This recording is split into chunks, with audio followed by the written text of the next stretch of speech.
Yeah. Every artist needs a working surface onto which they can grab acrylic paint with brushes, mix their colors, test out colors before doing the final transfer onto their canvas. This working surface is known as an artist's palette, and the most ideal palettes are sturdy, large, easy to clean, and most importantly, will not absorb much of the paint it has on it. And over the years, I have graduated from using the more simplistic type of palettes to using more sophisticated ones. Hello, my gorgeous, beautiful, wonderful queen bees. It is your girl Amanda, the Buzzed Artist, and today we're going to talk about the different types of palettes that you can use as an acrylic painter. So let's get started.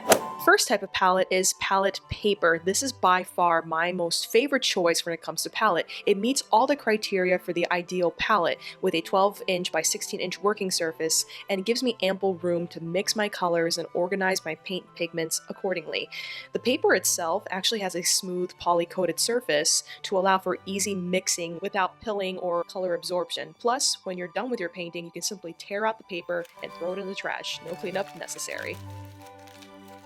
Glass palettes are actually a really cool, advantageous type of palette to have. Now, this particular palette you see here is actually something that I made. I have a tutorial coming up very soon on how I made my own glass palette. But here's the skinny.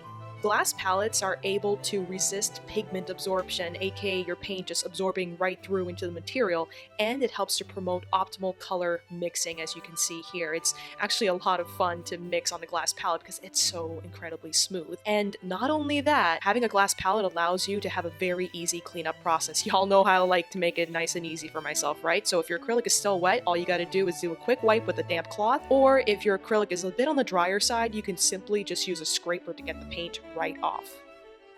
Now, another type of palette is a ceramic palette. The particular ceramic palette that I'm using here is just a ceramic plate that I just had in my house, and that's what some artists end up using and liking a lot. And in the very same way as a glass palette, really, ceramic palettes are great for color mixing, great at preventing color absorption, and just good for relatively easy cleanup. Wipe with a damp cloth, or if it's a little bit more tacky, run it under running water or get a paint scraper to get the rest of that paint right off. Now, this particular palette is more of a DIY, and it involves aluminum foil. You basically just take an aluminum foil and wrap it tightly around a sturdy wooden surface. Here, in this case, I used a clipboard, and you could just proceed as usual with your color mixing, and once you are done, you can just remove the aluminum foil and throw it away. Now, the one thing that is a pain is the metallic nature.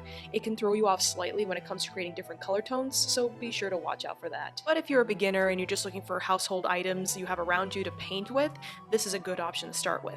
Now, this type of palette is a bit more of a DIY as well, and it's basically a tray that has tracing paper or parchment paper on top. This is something I also made myself, and I will be posting a video soon on how I made this particular palette. So basically, trays are a really popular option that a lot of artists are using lately, mainly because it has nice walled borders, which give artists the ability to add wet towels topped with parchment or tracing paper to help make their acrylic paint stay wet for much longer. Plus, you can't beat the larger working surface and its reliable sturdiness. On top of all that, once you're done with your paints, you can simply throw away the tracing or parchment paper and start fresh with a clean set of paper. And now moving on to the most common palette that I have seen a lot of acrylic beginners using, and that is just plain old paper plates. Now, this particular paper plate actually has some sort of plastic coating on the top of it, which is a bit more preferred over the pure paper plates. When you have a pure paper plate, the paint pigments will absorb straight through into the paper, and the more you use your brush against the surface of the plate, the more it's going to scrape away at the plate itself, causing pills to form, and that is going to cause texture issues in your paint itself, and that's just no bueno. This is the plate after about 20 minutes. Sort of look underneath.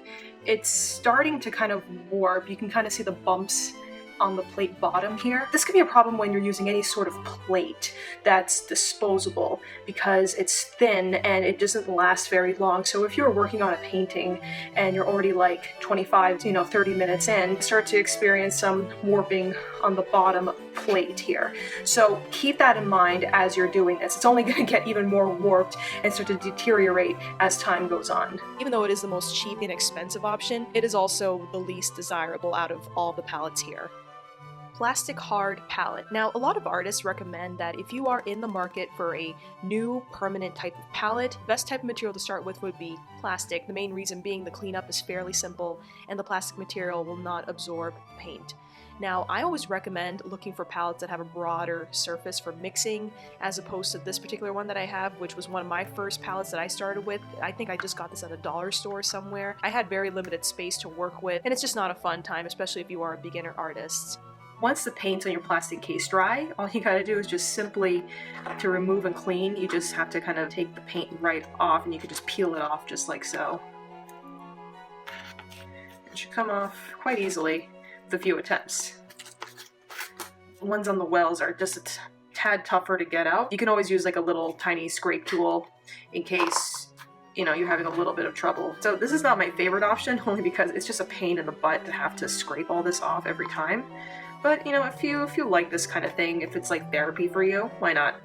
Just do it. You can already see this portion here has been peeled off and it's completely clean and ready for reuse. So those are the various types of palettes that I have personally used and I have seen other artists use for their acrylic paintings. My queen bees, what do you think about these palette choices? Do you use another type of palette that I have not mentioned here? If so, comment below, let me know. I always love to hear from you, my gorgeous, darling, beautiful, wonderful queen bees. If you thought this video was helpful, please be sure to give it a like and to subscribe to my channel. Hit that like button, you know what to do, so that you can see more videos like this from me to you in the future.